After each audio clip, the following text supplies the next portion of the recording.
इस सेशन पे हम व्यू टैब को देखेंगे एमएस वर्ड के। तो इसके लिए हम एमएस वर्ड ओपन करते हैं और उसके बाद हम इसके ब्लैंक डॉक्यूमेंट पे आते हैं।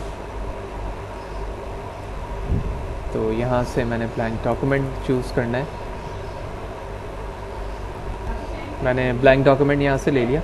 इसके बाद देन कुछ डमी टेक्स्ट हम यहाँ पर हासिल कर लेते हैं। तो इसके लिए हम equal sign RAND small bracket open close press enter, dummy text आ गया। उसके बाद हम व्यू के ऑप्शन पे चलते हैं। तो व्यू के ऑप्शन पे आने के बाद सबसे पहले यहाँ पर आप देख रहे हो कि अगर आपके पास डॉक्यूमेंट कंप्लीट हो जाता है और आप उसके मोड को चेंज करना चाह रहे हो, यानी उसे आप इस लेआउट पर या इस UI पर देखना चाह रहे हो कि आप सिर्फ उसे रीड कर सको, लिहाजा आप इस ऑप्शन पर आओगे जहाँ पर रीड मोड लिखा हुआ है। तो आप इसे क्लिक करोगे तो ये रीडिंग मोड पर आ जाएगा। यहाँ पर आप चीज़ों को चेंज नहीं कर सकते नॉर्मली, आप यहाँ से प्रॉपर उस चीज़ को रीड कर सकते हो। स्कैप प्रेस करोगे अपने कीबोर्ड से, आप यहाँ से आप उसे ख़त्म कर सकते हैं। इसी तरह जो हमारा स्टैंडर्ड होता है, जो हम होम के सेक्शन से ही पढ़ते आ रहे हैं कि प्रिंट लेआउट हमारा वो स्टैंडर्ड वे है जहाँ पर जिस तरह से हम फॉर्मेट पर लिख रहे होते हैं उसी फॉर्मेट पे पेपर पे वो चीज़ प्रिंट होकर आ रही होती है, जो कि इस वक्त यहाँ पर सिलेक्टेड है। इसी तरह अब अगर आप अपने डॉक्यूमेंट को वेब लेआउट पे देखना चाहते हो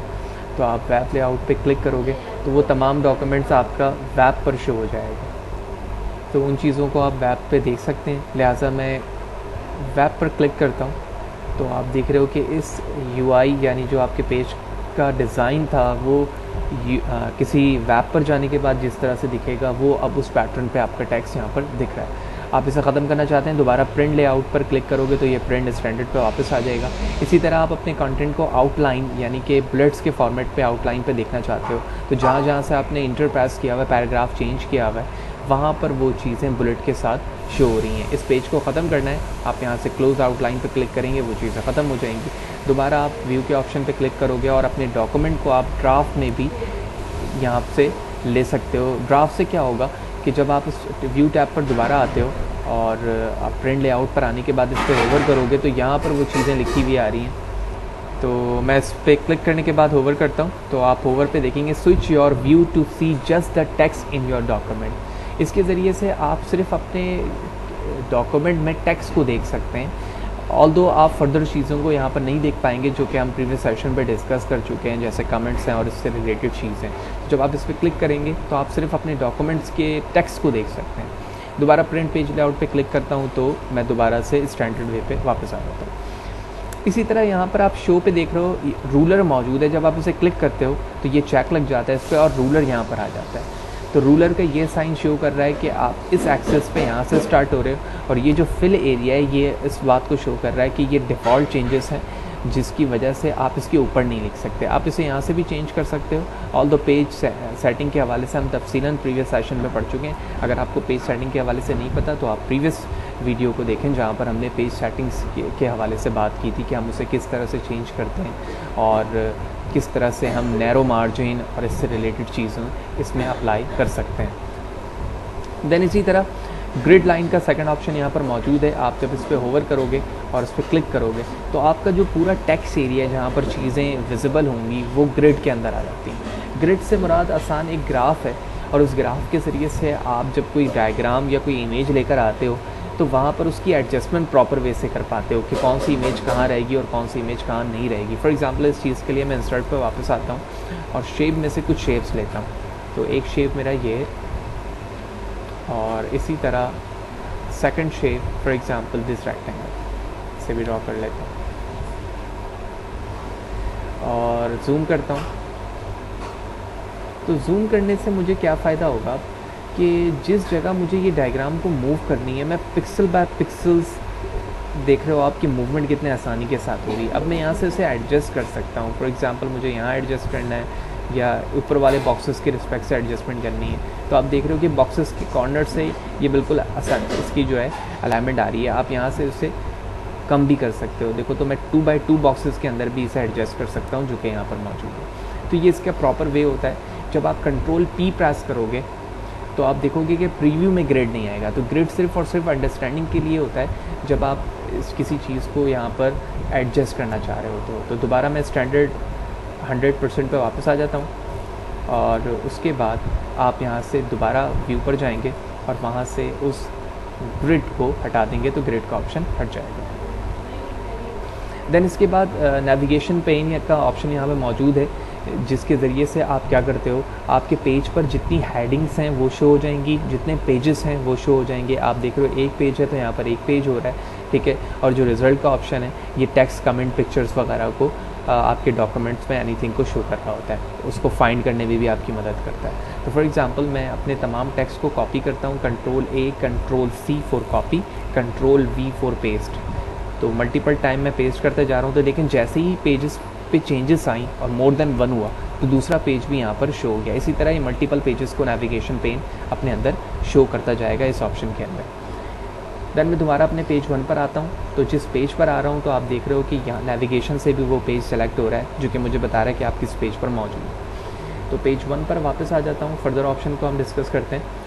तो व्यू के अंदर हमने नेविगेशन ग्रिड, लाइन और रूलर को देखा। देन यहाँ पर जूम का ऑप्शन है, आप जूम से अपनी मर्ज़ी की कुछ वैल्यूज़ यहाँ से सेलेक्ट कर सकते हैं। तो मैं 200 करता हूँ, या पेज विड्थ को भी आप डिस्टर्ब कर सकते हैं, टेक्स्ट विड्थ को भी डिस्टर्ब कर सकते हैं, होल पेज को डिस्टर्ब कर सकते हैं, 200% पे पेज को ला सकते हैं। मैंने 200 को क्लिक किया तो यहाँ से भी आप देख रहे हो 200 पे सिलेक्शन हो गई। वापस आता हूँ यहाँ पे तो दोबारा मैं 100% कर सकता हूँ। तो हमारा बेहतर तरीका तो ये होगा कि आप जूम इन जूम आउट यहाँ से करें, ताकि आप टेक्स्ट की बेहतर तरीके से विजिबिलिटी भी देख सकें। देन इसी तरह यहाँ पर 100% का ऑप्शन है। आप अगर अपने पेज को डिस्टर्ब करते हो और आप चाहते हो कि बार बार आपने क्लिक करके वापस ना आना पड़े, तो आप डायरेक्टली 100% पे क्लिक करोगे, ये डायरेक्टली आपको आपके जूम पे 100% पे ले आएगा। सिमिलरली आप नेविगेशन को यहाँ से कैंसिल करें और उसके बाद आप वन पेज पर जब क्लिक करोगे तो ये इस तरह से विजिबिलिटी करेगा आपके डॉक्यूमेंट की कि एक पेज पूरा कंप्लीट आपके स्क्रीन पर शो हो जाएगा। लेकिन जब आप 100% करते हो तो आप देखते हो कि पूरा पेज नहीं आता, बल्कि आपको स्क्रॉल डाउन करके देखना पड़ता है कि रिमेनिंग पार्ट जो है वो कहाँ पर मौजूद है। तो आप देख रहे हो कि मैं ऊपर जा रहा हूँ, अब रिमेनिंग पार्ट देख रहा हूँ पेज का, लेकिन ये वन पेज ऐसे स्टैंडर्ड पे जूम करता है जो कि 100%। तो इस तरह से हम वन पेज के स्टैंडर्ड को देखते हैं कि वो पूरे एरिया पर कवर हो रहा है या नहीं हो रहा है। मल्टीपल पेजेस से क्या मुराद है, जब आप मल्टीपल पेजेस पे क्लिक करते हो तो ये एक साथ मल्टीपल पेजेस को शो करने की कोशिश करता है, ऐसे स्टैंडर्ड जूम पर आता है। तो आप देख रहे हो 46 पेज का जूम लेवल है और वन पेज यहाँ पर मौजूद है और दूसरा पेज इसके सामने आ चुका है। इसी तरह पेज विड्थ पर जब आप क्लिक करोगे तो ये स्टैंडर्ड 154 पर लेकर आ जाता है आपके पेज को, जहाँ से अपने पेज को स्टैंडर्ड वे पर रीड कर सकते हो। देन दोबारा 100% पे आना है तो मैं यहाँ पे क्लिक कर देता हूँ। न्यू विंडो का ऑप्शन यहाँ पर मौजूद है। न्यू विंडो क्या करता है, जब आप इस पर क्लिक करते हो तो ये आपके डॉक्यूमेंट्स की एक और कॉपी बना देता है। तो आप देख रहे हो डॉक्यूमेंट 1:2 लिखा हुआ है। इसी तरह मैं इसे यहाँ से ड्रैग करता हूँ तो पीछे जो है वो एक और डॉक्यूमेंट है, बिल्कुल इसकी कॉपी बन चुकी है 1:1।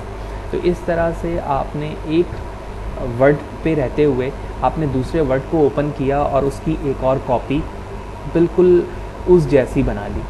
इसके बाद यहाँ पर अरेंज ऑल लिखा हुआ है, जैसे आप इसे क्लिक करोगे तो ये डॉक्यूमेंट अरेंज हो जाएंगे। तो सबसे पहले ओरिजिनल मेरा 1 था तो इसके साथ 1:1 आ गया, फिर इसकी एक कॉपी बनी तो 2, तो लिहाजा एक टॉप पर मौजूद है और इसकी कॉपी नीचे आ चुकी है। फिर इसी तरह मैं उस पर क्लिक करता हूँ और इसे दोबारा ऊपर कर लेते हैं, लिहाजा इस चीज़ के लिए मैं मिनिमाइज़ करता हूँ इसे और इसको मैक्सिमाइज़ कर लेता हूँ। मैक्सिमाइज़ करने के बाद यहाँ पर आप स्प्लिट का ऑप्शन देख रहे हो। स्प्लिट पे क्लिक करने के बाद अपने पेज पर आप जिस डॉक्यूमेंट पर यानी 1:1 पर मौजूद हो, अभी हम मैं दूसरी की बात नहीं कर रहा हूँ बल्कि किसी भी एक डॉक्यूमेंट पे आप स्प्लिट पे क्लिक करने के बाद अपने पेज को, अपने डॉक्यूमेंट को 2 हिस्सों में डिवाइड कर सकते हो, यानी एक ही डॉक्यूमेंट पर रहते हुए 2 पार्ट बना सकते हो। फॉर एग्जांपल मैं यहाँ पर मौजूद हूँ, डाउन कर रहा हूँ तो देखो ये एरिया पूरा सेपरेट है पूरे डॉक्यूमेंट का और ये एरिया पूरा एक सेपरेट है। तो जो चेंजेस आप फॉर एग्जांपल टॉप पर आने के बाद मैं बॉटम पर आ जाता हूँ इसके, ये बिल्कुल बॉटम पे मौजूद हूँ और नेक्स्ट पेज की भी मैं ऑलमोस्ट बॉटम पे मौजूद हूँ। तो आप देख रहे हो बिल्कुल वही टेक्स्ट और डायग्राम वहाँ मौजूद है। लिहाजा जब जो चीज़ मैं ऊपर लिख रहा हूँ तो वही चेंजेस नीचे भी आ रही हैं, क्योंकि ये एक ही डॉक्यूमेंट को स्प्लिट किया हुआ है। लिहाजा इस चीज़ को ख़त्म करने के लिए आप यहाँ पर आओगे और इसे डायरेक्टली ऊपर भी मूव कर सकते हो, या फिर रिमूव स्प्लिट पे क्लिक करोगे तो वो चीज़ रिमूव हो जाएगी। वाज़ेह है कि अभी मैंने जब न्यू विंडो बनाया है तो विंडो डॉक्यूमेंट इस ऑप्शन की वजह से उसकी 2 कॉपी बन गई है। तो अगर आप उन दोनों डॉक्यूमेंट को एक साथ साइड बाय साइड देखना चाहते हैं, यानी हाफ एरिया पे पहला डॉक्यूमेंट आया और दूसरे पर आया, जो कि हम प्रीवियस सेशन पे डिस्कस कर चुके हैं, जहाँ पर हमने कंपैरिजन को पढ़ा था। तो साइड बाय साइड का ऑप्शन यहाँ पर मौजूद है। मैं इस पर जैसे क्लिक करूँगा तो दोनों डॉक्यूमेंट्स जो हैं वो साथ ही साथ यहाँ पर ओपन हो जाएंगे। और जब आप इस पर क्लिक करोगे और स्क्रॉल डाउन या अप करोगे तो दोनों चीज़ें मूव होंगी। अब ये दोनों चीज़ें किस तरह से मूव हो रही हैं, मैं इसको मैक्सिमाइज़ करता हूँ और यहाँ आप देख रहे हो सेकंड ऑप्शन मौजूद है, सिंक्रोनियस स्क्रॉलिंग। सिंक्रोनियस स्क्रॉलिंग क्या करता है कि अगर आप इसको ऑफ़ कर दोगे यहाँ से क्लिक करने के बाद, तो इससे क्या होगा कि जब आप इसको हाफ पर लेकर आओगे ना, तो जब आप यहाँ से स्क्रॉल डाउन करोगे तो अब आप देखोगे कि दूसरे डॉक्यूमेंट में वो वर्किंग नहीं हो रही। लेकिन जब आप इसी ऑप्शन को सिंक्रोनियस को क्लिक करके इनेबल कर दोगे तो जब आप इसे नीचे की तरफ लाओगे या ऊपर की तरफ तो दोनों डॉक्यूमेंट मूव हो रहे होंगे। तो इसके बाद हम आगे चलते हैं रीसेट विंडो पोजीशन। तो इसके ज़रिए से आप रीसेट कर सकते हो, यानी जो पोजीशन आपने डिस्टर्ब की थी एक की या दूसरे की, वो चीज़ें रीसेट हो जाती हैं और दोनों एक ही स्टैंडर्ड वे में एक दूसरे के सामने आ जाते हैं। मैक्सिमाइज़ करता हूँ। इसके बाद यहाँ पर न्यू विंडो का स्विच विंडो का ऑप्शन है। आप इस पर आओगे तो दोनों डॉक्यूमेंट आपके पास मौजूद है, ठीक है। आप चाहें तो 3 डॉक्यूमेंट या 4 डॉक्यूमेंट बना सकते हैं अलग अलग, और आप यहाँ से स्विच कर सकते हैं। तो मैं डॉक्यूमेंट 1:2 पर आऊँगा, जैसे क्लिक करूँगा तो आप देखोगे कि इस पर मेरा एक्टिव कर्सर आ चुका है और यहाँ पर क्लिक करने के बाद मैं कोई भी चेंजेस कर सकता हूँ। सिमिलरली इसे मिनिमाइज़ करता हूँ, दोबारा आता हूँ और यहाँ पर आकर आप 2 को लें या 1 पर जहाँ पर मौजूद है तो चेक लगा हुआ है, दूसरे पे क्लिक करोगे तो वहाँ पर वो चीज़ चेक आ जाएगी। लिहाजा मैंने दूसरे को मैक्सिमाइज़ किया, इसके व्यू पर आया और यहाँ पर आकर देख रहा हूँ तो डॉक्यूमेंट 2 पर चेक लगा हुआ है, लिहाजा मैं इसे मिनिमाइज़ कर लेता हूँ। दोबारा हम डॉक्यूमेंट 1 पर आ चुके हैं। देन लास्ट ऑप्शन मैक्रोज़ का है। मैक्रोज़ क्या चीज़ है, जिस तरह से आप किसी ऑडियो वीडियो चीज़ों को रिकॉर्ड करते हैं, बिल्कुल इसी तरह से आप अपने टेक्स्ट चेंजेस को भी रिकॉर्ड कर सकते हैं। फॉर एग्ज़ाम्पल मैं यहाँ से कुछ चीज़ें लिखना चाहता हूँ और चाहता हूँ कि वो जितनी चेंजेस मैं इस डॉक्यूमेंट में कर रहा हूँ उसकी रिकॉर्डिंग हो जाए। तो इस चीज़ के लिए मैं मैक्रोज़ पर आऊँगा और ये लिखा हुआ है रिकॉर्ड मैक्रोज़। तो पहले रिकॉर्ड करेंगे, उसके बाद हम उसे व्यू करेंगे। लिहाजा रिकॉर्ड पे क्लिक करता हूँ और अपने मैक्रोज़ का नाम रखता हूँ फहद हुसैन CS और इंटर प्रेस करता हूँ। तो जैसे ही मैंने इंटर प्रेस किया तो आप मेरे एरो के साथ एक शेप देख रहे हो जो कि इस बात को इंडिकेट कर रहा है कि आप इस वक्त मैक्रोज़ को यूज़ कर रहे हैं और उस मैक्रोज़ पर रिकॉर्डिंग स्टार्ट हो चुकी है। आप इसे स्टॉप भी कर सकते हो, पाउज भी कर सकते हो। तो यहाँ पे क्लिक करने के बाद मैं लिखता हूँ फहद हुसैन फ्री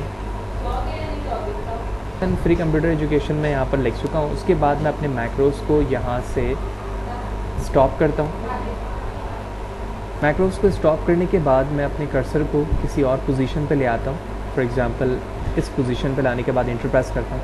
अब यहाँ पर आने के बाद मैं व्यू मैक्रोज़ पर जाता हूँ, जो कि मैंने अभी थोड़ी देर पहले मैक्रोज़ बनाया था, और इसे रन करता हूँ। तो रन करने से क्या होगा कि जो रिकॉर्डिंग टेक्स्ट की वहाँ पर एडिट करते वक्त हुई थी वो बिल्कुल उसी पोजीशन पे उसी टेक्स्ट के साथ यहाँ पर शो हो जाएगी। यानी उस चीज़ की वहाँ पर रिकॉर्डिंग हुई और उस रिकॉर्डिंग टेक्स्ट को यानी कॉपी टेक्स्ट को आप मल्टीपल जगह पर जहाँ चाहें इस्तेमाल कर सकते हैं। तो ये हमारा व्यू टैब था जहाँ पर हमने मल्टीपल पोजीशंस और चीज़ों को जाना। होपफुली ये चीज़ें आपको क्लियर होंगी। नेक्स्ट सेशन पे हम मज़ीद चीज़ों को डिस्कस करेंगे। Thank you.